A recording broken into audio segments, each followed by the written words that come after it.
UP के इटावा में कथावाचक के साथ मारपीट के मामले में अब ब्राह्मण महासभा ने मोर्चा खोल दिया है। दरअसल ब्राह्मण महासभा ने आरोप लगाया कि कथावाचक संत यादव अपनी जाति छिपाकर भागवत कथा के आयोजन में शामिल हुआ, जो कि अपराध की श्रेणी में आता है।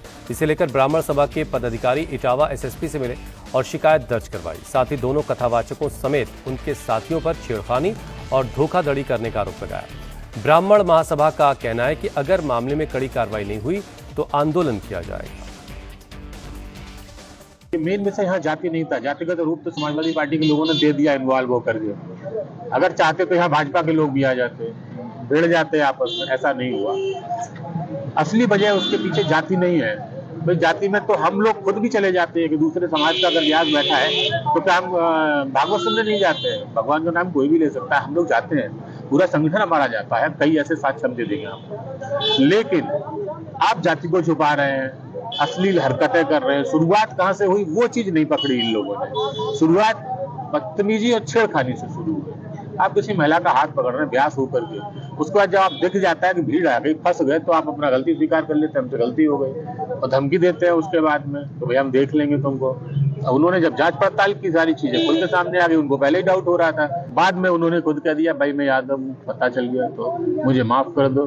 खुद से उन्होंने कहा भाई मुझे जो सजा देनी यही दे दो, मुझे माफ कर दो, मुझे जाने दो यार। आप लोग भी देखो ना, 24 घंटे तक कुछ नहीं हुआ, 1 तारीख पूरी निकल गई, ना कोई तहरीर दी गई, ना कुछ किया गया। इसको तो बिना मतलब में राजनीतिक रूप दिया गया है। वहीं इस मामले में अब सियासत भी खूब हो रही है। समाजवादी पार्टी आरोप लगा रही कि बीजेपी जानबूझकर ऐसी घटनाओं को बढ़ावा देती है। अखिलेश यादव ने कहा कि अगर बीजेपी कार्रवाई करे तो ऐसी घटनाएं ना हो। वहीं यूपी के डिप्टी सीएम केशव प्रसाद मौर्य ने कहा कि इस मामले में उचित कार्रवाई हो रही है, लेकिन समाजवादी पार्टी के लोग समाज को बांटकर वोट बैंक की राजनीति कर रहे हैं।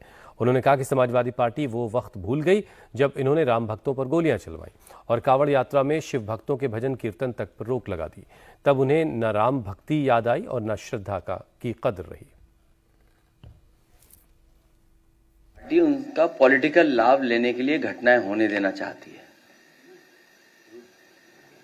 भारतीय जनता पार्टी, इनकी सरकार में बैठे लोग न्याय देने लगे और निष्पक्ष कार्रवाई करने लगे तो बहुत सारी घटनाएं होंगी नहीं, बहुत सारे गरीब लोगों को न्याय मिल जाएगा।